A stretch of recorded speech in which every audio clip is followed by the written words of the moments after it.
Bismillahirrahmanirrahim. Perkenalkan, nama saya Sonia Syuhada. Di sini saya akan menjelaskan materi tentang hutang. Tujuan video ini dibuat untuk memenuhi mata kuliah ayat-ayat ahkam dengan dosen pengampu Dr. Muhammad Nasir. Nah, yang saya akan menjelaskan tentang hutang itu sendiri. Nah, Islam telah mengatur segala aspek kehidupan manusia secara umum dalam Al-Quran dan hadis. Nah, salah satunya mengenai hukum hutang piutang. Dalam bahasa Arab, hutang disebut dengan al-qard, yang secara etimologi artinya adalah memotong, sedangkan menurut syar'i atau kaidah Islam memiliki makna memberikan harta dengan dasar kasih sayang kepada siapapun yang membutuhkan dan dimanfaatkan dengan benar, serta akan dikembalikan lagi kepada yang memberikan pinjaman, maka itu disebut juga sebagai pinjaman. Hutang diatur dalam Islam karena memang merupakan salah satu sektor kecil dalam urusan ekonomi umat. Hutang juga bukan saja dilakukan oleh orang-orang yang tidak mampu, namun hutang juga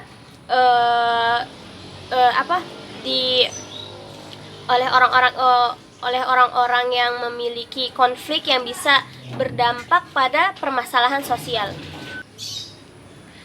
Islam pasti mengatur setidaknya secara prinsip umum, karena persoalan teknis bisa saja berubah.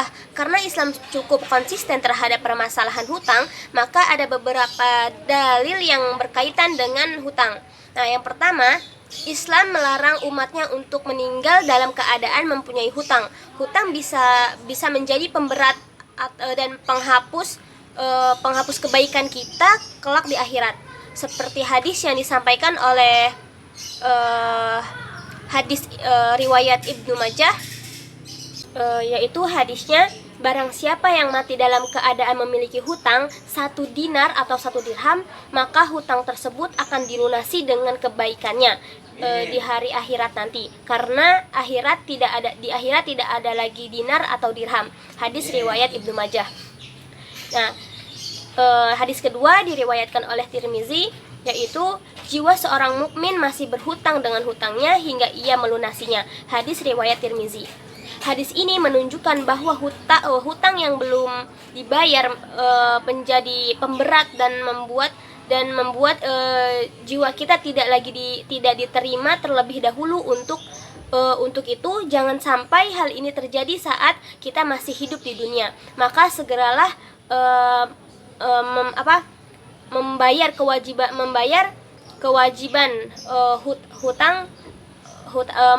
kewajiban hutang kita.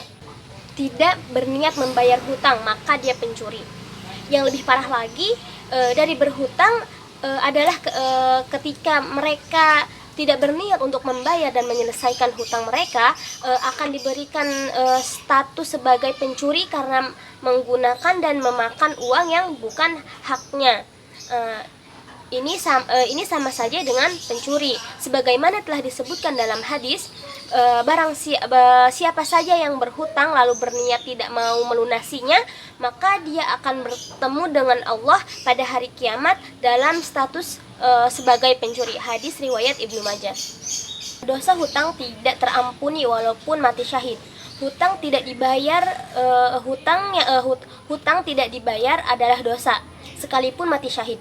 Dosa hutang masih belum terampuni, mungkin karena hutang erat kaitannya dengan hak harta orang lain, sama seperti mengambil harta orang lain, sedangkan kita tidak mengembalikannya. Disebutkan mengenai hal tersebut dalam hadis Muslim, yaitu semua dosa orang yang mati syahid akan diampuni kecuali hutangnya. Hadis riwayat Muslim. Rasulullah saja sampai meminta kepada Allah untuk dijauhkan dari hutang. Hal ini menunjukkan bahwa hutang memberatkan manusia dan akan dimintai pertanggungjawaban kelak di akhirat nanti. Untuk itu berdoa dan berikhtiarlah agar kita dijauhi dari hutang dan dari ketidakmampuan kita membayar hutang. Jika harus berhutang, maka harus memperhatikan hal ini. Jika akan melaksanakannya, hutang memang tidak dilarang dalam Islam, namun harus dipertimbangkan sebelum melakukannya. Ada yang perlu diperhatikan jika kita ingin berhutang. Nah, yang pertama yaitu keadaan yang terpaksa atau mendesak. Hutang diperbolehkan jika memang dalam kondisi yang terpaksa, terutama untuk kebutuhan mendesak atau kebutuhan pokok yang sangat dibutuhkan. Nah, yang kedua, jika harus berhutang, niatkanlah untuk segera membayarnya. Jangan sampai kita terjebak pada hutang dan menunda-nundanya sampai ada godaan untuk tidak mau membayar hutang tersebut. Nah, yang ketiga, transaksi yang tertulis. Usahakan dalam setiap transaksi hutang piutang maka harus ada saksi dan juga ada bukti tertulis. Hal ini agar tidak terdapat konflik atau permasalahan di masa yang akan datang. Nah, yang keempat yaitu harus terhindar dari riba.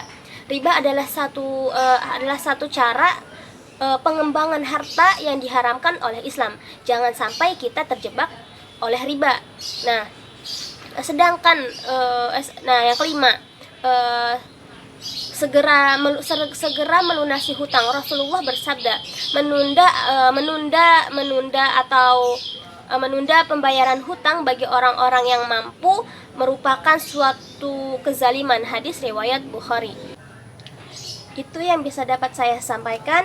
Semoga materi yang telah saya jelaskan bermanfaat dan bisa menjadi referensi untuk teman-teman dan menjadi wawasan bagi kita semua, dan agar wawasan kita menjadi berkembang gitu. Sekian dari saya, kurang lebihnya mohon maaf. Wassalamualaikum warahmatullahi wabarakatuh.